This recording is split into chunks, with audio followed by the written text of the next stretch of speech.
without further ado, Andrew Breitbart.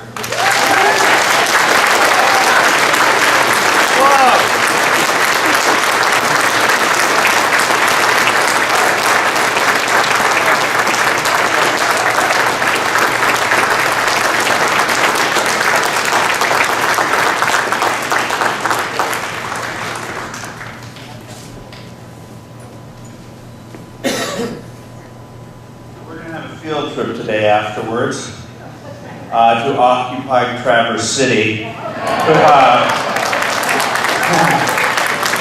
with the hopes that we run into a certain filmmaker with a $6 million home on Torch Lake.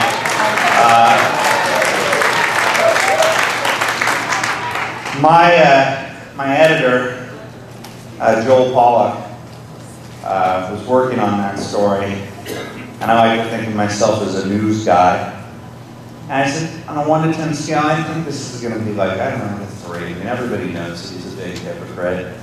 Everybody knows that he's one of the great capitalists of our time. He's just a liar and a hypocrite. I said in the movie, 2004 documentary on him called Michael Moore Hates America, I said he's a culinary Pinocchio. He gains a pound every time he tells a lie.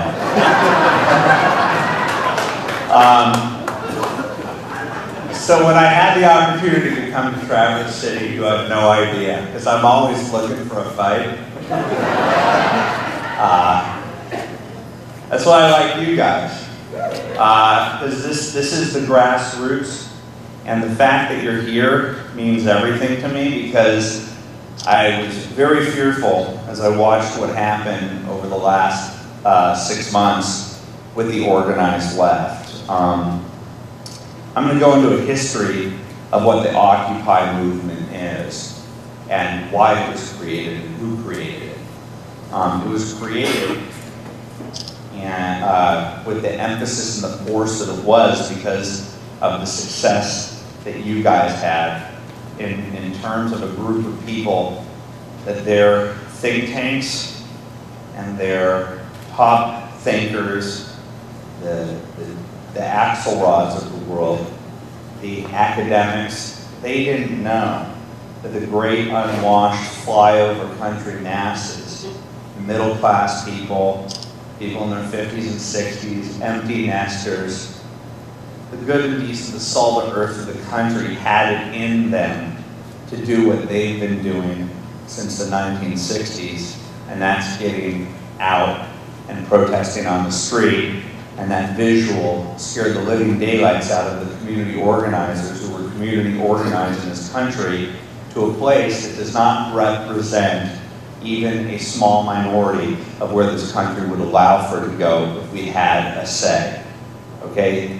You were being community organized, and a huge factor in that community organizing was the perception that you guys don't protest and you don't do what we're doing right here. That's why they created Occupy, because they worked with the mainstream media to try to defeat you. They tried to say you're racist, and when we disproved that you were racist, they called you racist again, and then they did it again. And they did it again, and like the boy who cried wolf, it no longer worked. And then 2010 election happened, and John King at CNN, I guarantee you, was not happy. I guarantee you that Katie Couric, sitting in her new retirement chaise lounge chair in her $20 million house, she was not happy either. They had put in so much effort to try and shut you up and intimidate you, because they don't think you're racist.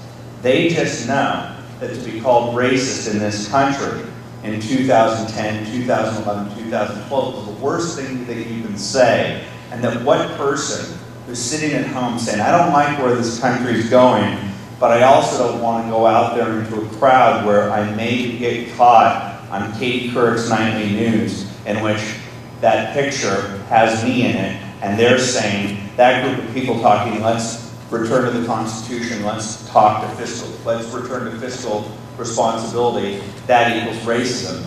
Their goal was to intimidate you not to come out at the next rally. But people are getting hip to what's going on with the mainstream media, and I think that Newt Gingrich's response to John King the other evening may have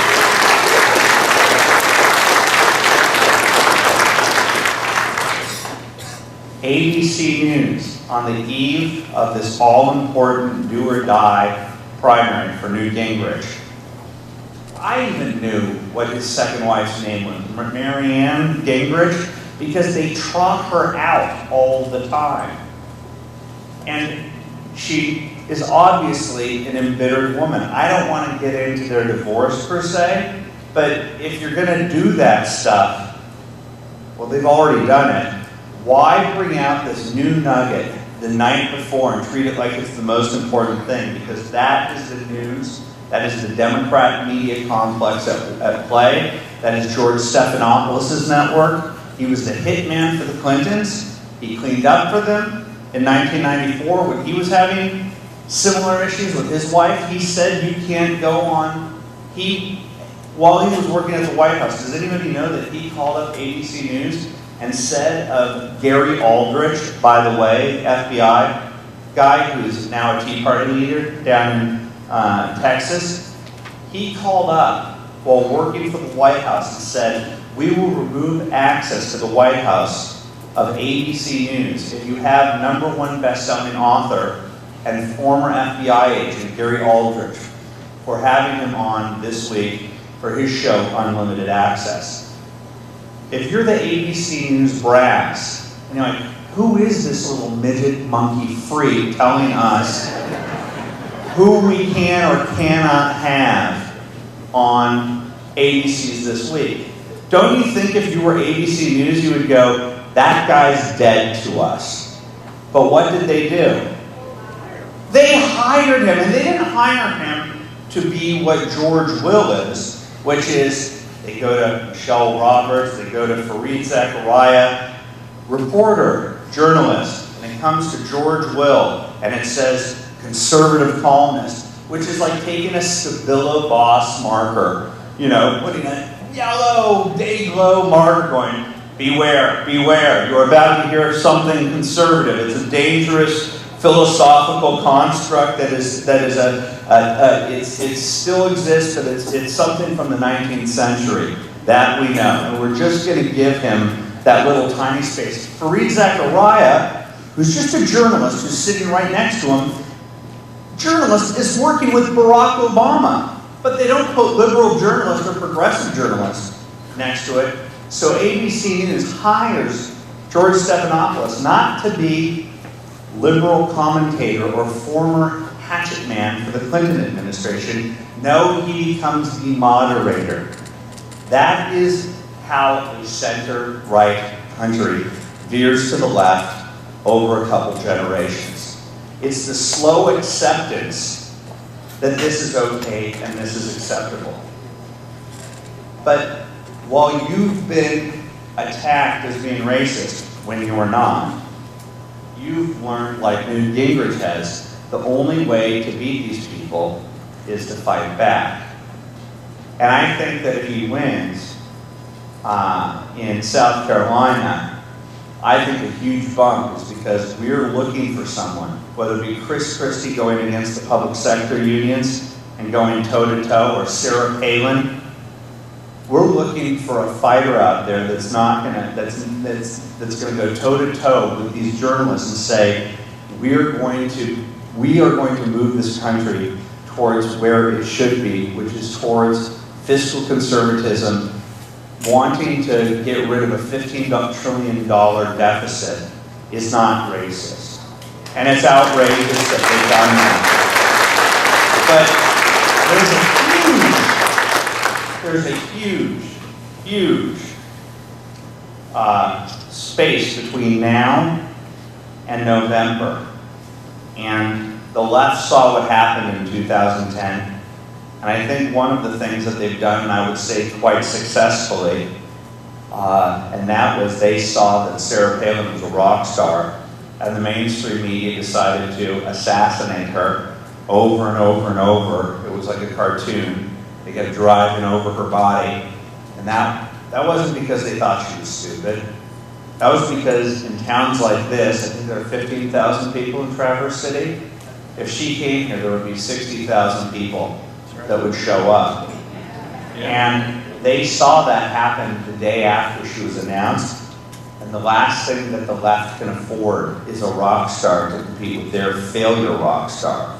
And so they needed to defeat her. And the GOP establishment could not control her. And so they allowed for that to happen. And so we're left with this group of people. That's my humble estimation.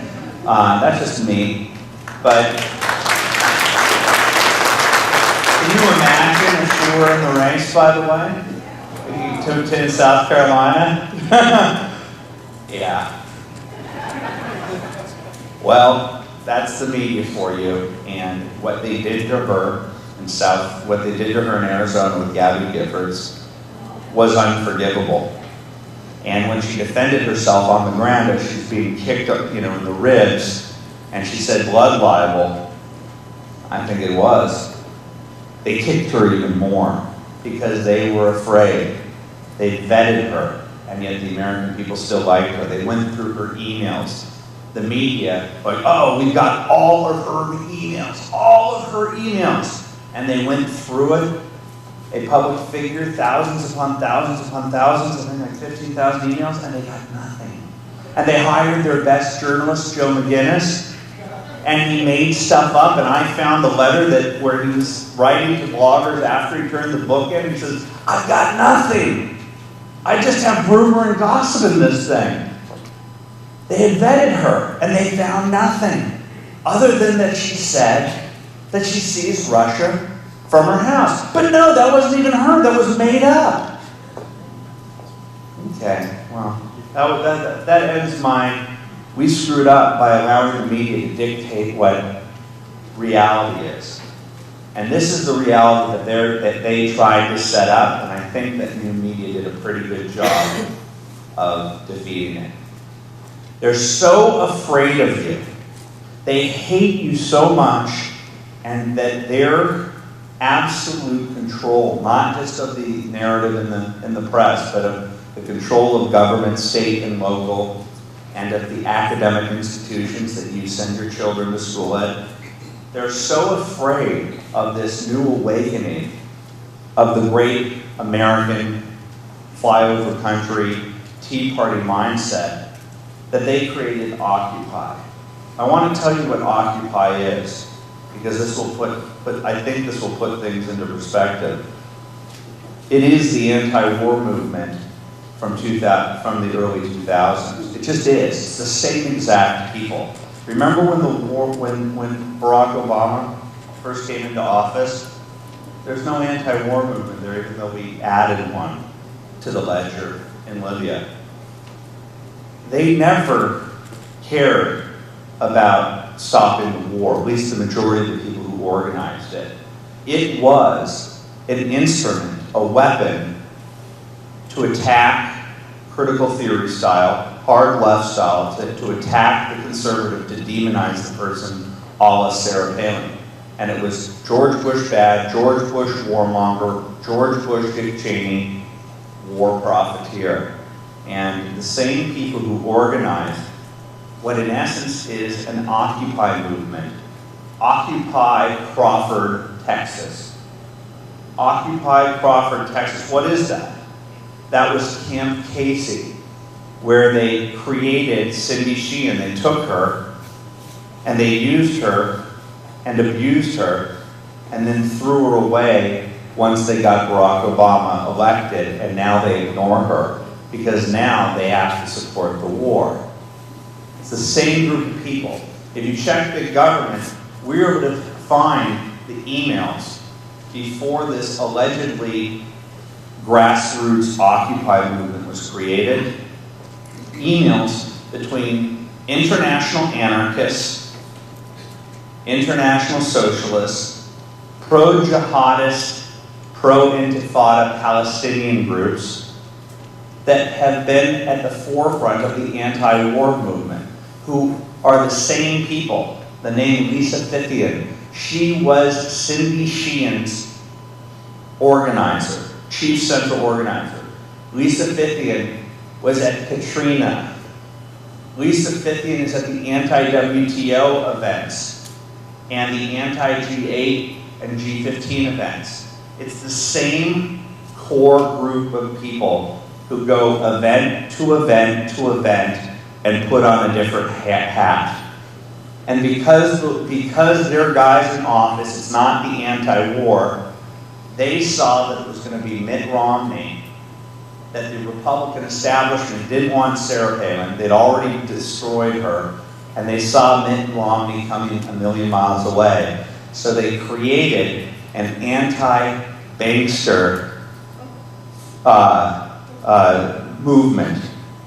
And now Mitt Romney finds himself on the defensive because the news media has said occupies the greatest thing since sliced bread. They ignore the new media's reports on the countless rapes, the countless public defecations, the countless assaults, the incivility, the organized rioting, the attempts to get the police to bite or to use a baton or to use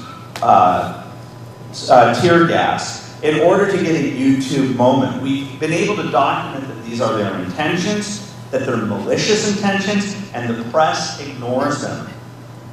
So while Occupy, I believe, has been marginalized because everybody in this audience has seen on YouTube, has seen on your favorite blogs what and who these people are, it has successfully allowed for John King and that little monkey guy over at ABC News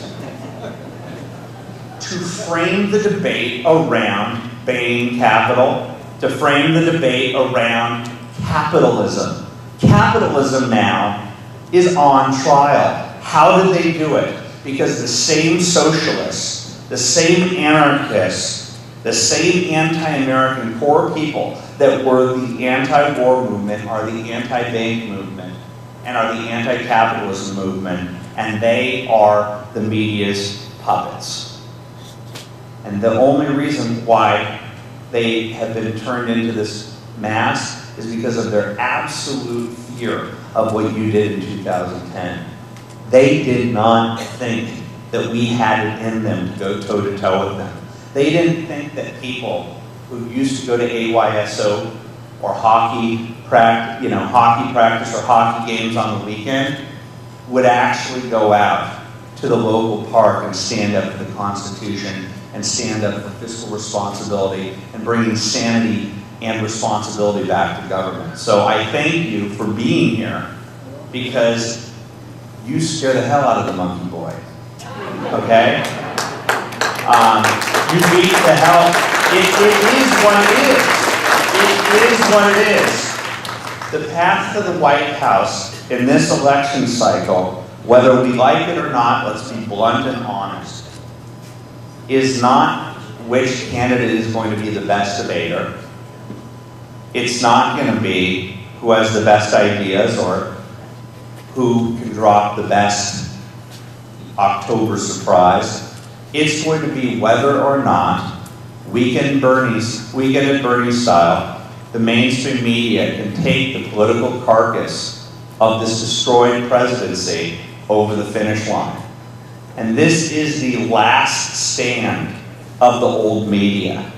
The transformation's already happened. You know, Michelle Malkin and I are here. We're the new media. There's nothing they can do to stop it. But the war now is blatant. The war now is blatant, and the battle is at the media level.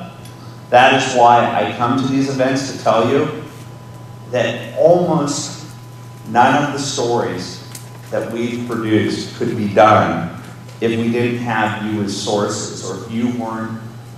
How many people have written a letter to the editor complaining about bias over the last 30 years, or finally said enough is enough, I'm just going to stop subscribing to the newspaper because it's pure. It's almost everyone. We keep saying, we're not going to do it. we're not gonna do anymore. They don't care. The reason why they're in the gig is not to report on what happened at City Hall. It's to make sure that City Hall is marching to their beat. And the only way that I can report this stuff is you guys have said, okay, I can't get the local reporter to be a good reporter or to report what I have, so I'm going to start reporting it myself.